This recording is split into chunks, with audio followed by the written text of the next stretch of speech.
I mean, since last night when that camera kept going to him after every bad play and he's just cussing out staff members, yelling at play, I'm just like, this is over. Like this is a horrific ending. And then you hear all the hearsay all day. It's felt like. I mean, every time I look at Twitter, there's somebody else saying something via sources, and of course with Pete Thamel saying that tonight. It's just what else could it possibly be? I mean, when do you just have these impromptu meetings at 8:00 at night? And so, yeah, it's probably over. And listen, I never thought the fit made sense. I know he's a winning coach and he wins a lot of games. Not the big games, but it's always he made it to the SEC championship his first year in the SEC 4 years ago. Yeah, took over a program that had about 30 guys on scholarship when he took over. Yeah, produced a Heisman winning trophy quarterback. I mean, there's a lot of good. I don't like. Is it the perfect fit? I think that is a great thing that has been discussed. And yeah, maybe it isn't the perfect fit, but I am still in shock in an era in which I talk with coaches, athletic directors, other people in the administration, and everyone is penny pinching. Everyone's freaking out about money. Everyone's worried about getting players paid more money. Everyone's worried about, hey, we have to pay players $20 million from our bank account, and we need to find ways to save. That you're willing to fire James Franklin for $57 million and then I'll fire a Brian Kelly for $54 million. I think it is unfortunate that we're in an era where it's like you have to win a championship or you're gone. Right. And I understand the fact that the previous two coaches had all the success, won championships. You're supposed to be better than those guys. You're supposed to be better than Les. You're supposed to be better than Ed Orgeron. And you came in there with everything that you built from Cincinnati to what you built at Notre Dame, and you just haven't been able to get it done. But it's still only been 4 years. Yeah. Well, I can't tell me he's a bad he's a bad enough coach where you're ready to pay him $54 million in today's era to get to move on from him. Well, some of these fan bases are just, I mean, they're little Looney Tunes, man. I mean, they think the success right now, got to have it or it's over. And I think there is a bit of, there's a track record of success very quickly. I saw a tweet. I should have sent it to you, but it was like the last three coaches, Nick Saban, what he did in 4 years, Les Miles, what he did in 4 years, Ed Orgeron, what he did in 4 years. And it was all significantly better. It was all significantly more impressive with championships, national championships, the record, and all these different things. And I think there was just with the contract they had in place, which, by the way, a 10-year contract is ludicrous. Like why you ever would have proposed that, I have no idea. The amount of money, where he was and what he was doing at Notre Dame and what he's done his whole career. Again, this guy is a winner. He's one of the winningest coaches ever. You just expected him to come to a place, and he said, come to a place with resources to win a national championship, and you're not even sniffing it. Like that's where I think there was so much expectation, and just the way he talks, I think just rubs people the wrong way enough where they're just like, get him out. Like he's not winning, get out. Like we're done. Where's that money coming from though? That's I mean, you make a call. You make some call. Listen, they got some money in Louisiana. Them boys got some money. Not like that. I don't know if they got money like that. That's a lot of money, man. Once again, like it's not just that money, but obviously the hot name that everyone's going to talk about. I tweeted about it last night. Is you have to have a plan if you're going to fire Brian Kelly and pay him $54 million. You have to have a plan of these. This is the short list of guys that we want. And on top of that short list is going to be Lane Kiffin. Lane Kiffin right now is just sitting back, having a nice cold glass of whatever the hell he wants to, just smiling, saying, I am the darling of the ball right now because everyone in the country wants me. I just had a monster win on the road against Oklahoma. Ole Miss is in a position to go easily to the playoffs. We'll talk about them in a little bit when we talk about that game. And everyone wants me. And this is going to turn into a bidding war for Lane Kiffin. So it's not only the $54 million that you have to play Brian Kelly, it's if you get your dream guy in Lane Kiffin, it's the $14 million you're going to have to pay him, plus a new staff on top of that. That is a significant chunk of change in an era where paying players still has to be a premium and obviously a big touching point to be able to build a roster. Yeah. I agree. I don't know. Like I did not agree with the James Franklin. I thought that was rushed. Oh, it's true. It's out. Wow. Pete Nakos at On 3 just reported that he's fired. Wow. So it's happening. Wow. Bruce Felderman reporting it. Oh, he's gone. It's over. Ross Dellinger. Y'all are watching it live. Everybody Let's go. It. Wow.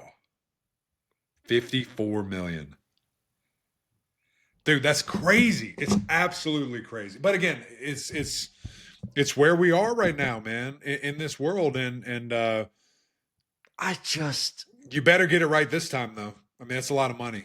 It's a lot of money. And is it Lane Kiffin? Like, is Lane coming? Does he want to go there? Does he feel anything? So between the two, what is the better job, LSU or Florida? Let's have that debate. I don't think it's believe LSU. I think you would be crazy if you're LSU or if you're Florida if Lane Kiffin is not the first person that you're calling. Yes.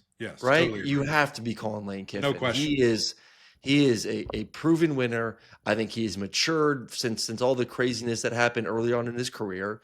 I think he's an offensive genius. We'll talk about the game versus Oklahoma and what he did against that defense and what he's done all year long. What he just did to Georgia on the road a week ago, too. He's an offensive genius. We talked about it last week. He's completely in tune with today's game, from NIL to the transfer portal. He is the guy. And we've seen the rumors of what Florida is, kind of put in front of him, $13 million, going to make him the highest paid coach in America.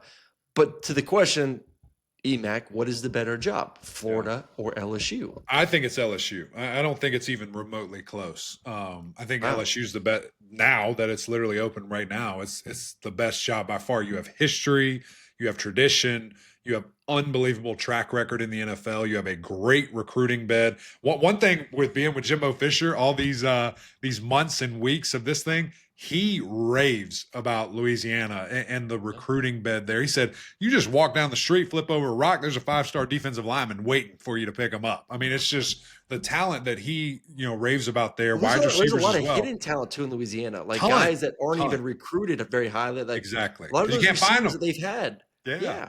A lot of those receivers that they've had over the past decade weren't all 4- and 5-star guys. Correct. And so I think bar none, that's a much more attractive job. Like, look at Florida is it's more of like that sexy flashing. I mean, look at their history. Outside of a small stint in the 90s, a small stint with Urban Meyer, they've been obsolete forever. And so I think there's more headaches, there's more pressure for whatever reason, there's more obstacles at Florida than a Penn State or than an LSU. And so I just thought it was like sexy to be in Florida, sexy to be a Gator, the swamp, all those things. But yeah, Death Valley, you kidding me? Yeah, man.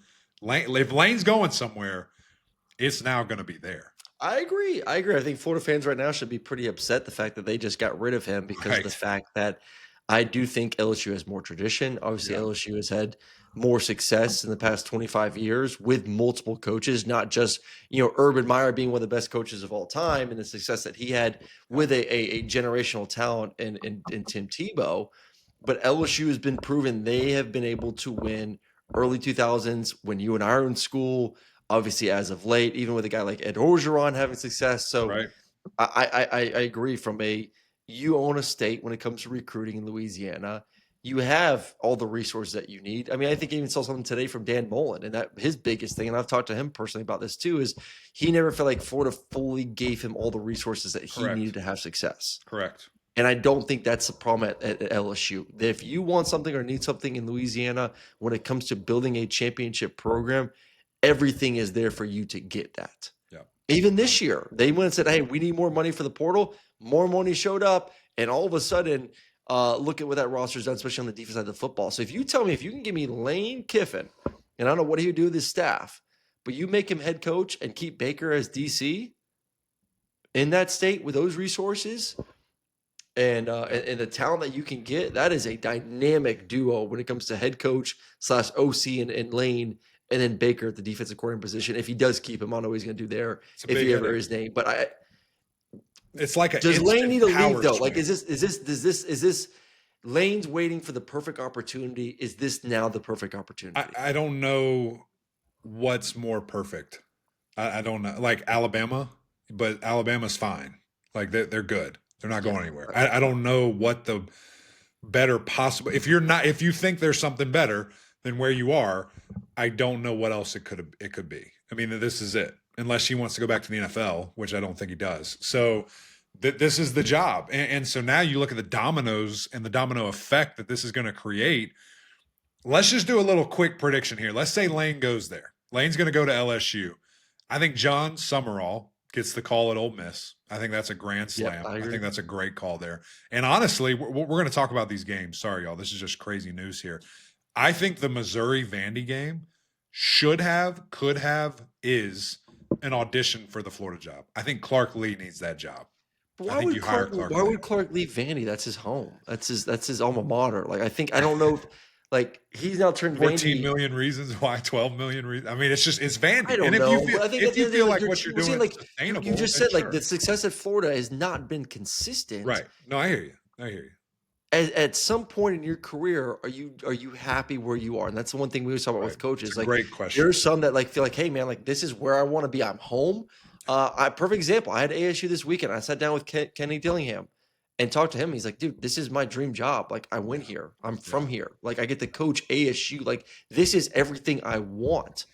And I think Clark is the same way. Like, I know he's being thrown around all over the place because he turned Vanderbilt into a top 10 program this season. And can he do without Diego Pavia going forward? I don't know. But at some point, you're making enough money and you're living in a place where that you want to live.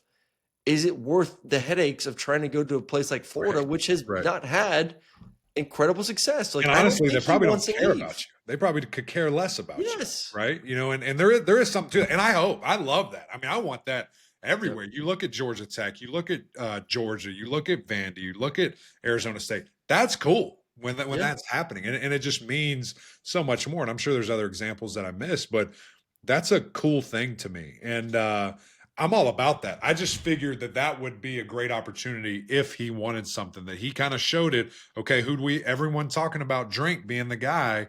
Well, you just beat that guy. So if you were looking to move, I think that you certainly got a leg up kind of doing that. But these dominoes, like I said, and these open, I mean, there are mass, and the news at Texas. Who do you think leaked that? Like that was a very highly coveted NFL reporter that reported that. That's not just willy-nilly. It went crazy. That's a big dog that said that, and that came from somewhere very credible. Oh yeah, it's going to be fascinating. It is. I mean, just to be able to now say we are just a little bit over halfway through the season, maybe a couple weeks after halfway, and job openings are at Florida, Penn State, LSU. And there will be more. I keep hearing Florida State could open this week too. Of course. You're talking about some of the biggest programs in America, and then the domino effect from there. Yeah. Missouri, a Vanderbilt, an Ole Miss, whoever. Like, it is just going to be. This could end up being the craziest cycle when it comes to head coaching movement in college football, and then it trickles down to what players then leave said universities to go with that coach. And then it is going to be one of the craziest off seasons I think that we've ever experienced. And I know it's been crazy with the transfer portal. I think this year is going to be even wilder because of the coaches' moves and how big they are. And let me throw this wrinkle in here too. So we just discussed how we think Lane Kiffin's going to be the guy at LSU, or their first target. When do you hire him? If they're in the college football playoff, he's just going to leave Ole Miss in the first round, in the first round bye. Like, what? What are we talking? How can he not go in December? You got to recruit. You got to get the staff. You got to get it. This is going to be wild. Yeah. It's going to be absolutely wild. And do we literally see? Not saying it's just him, could be others. A coach leave a playoff team to go to. I don't think they could ever do that. I think you could. But then it gets tricky because even if you're hired, if you're winning, what's the feeling in the locker room? You're getting ready for a game. It is my coach truly fully into prep as he's obviously getting ready to take a head coaching job somewhere else. It's going to be crazy, very interesting to see if he is the guy, how he juggles it. But I mean, we've been over the names of different people. I do think that I knew Summerall's in there in state and he's had a lot of success. I don't think LSU is going to get him. I think LSU is going to swing for the fences. Yeah, they're going to swing for the fences. Yeah. Wow, man. Well, I'm glad we actually recorded this when we did and didn't miss this. I know. It's pretty nice. Nice that it worked out. You took a red eye. I had a delayed flight, and we're like, we'll just do it after bedtime. Yep. Not bad. Wow. All right. That's the big news.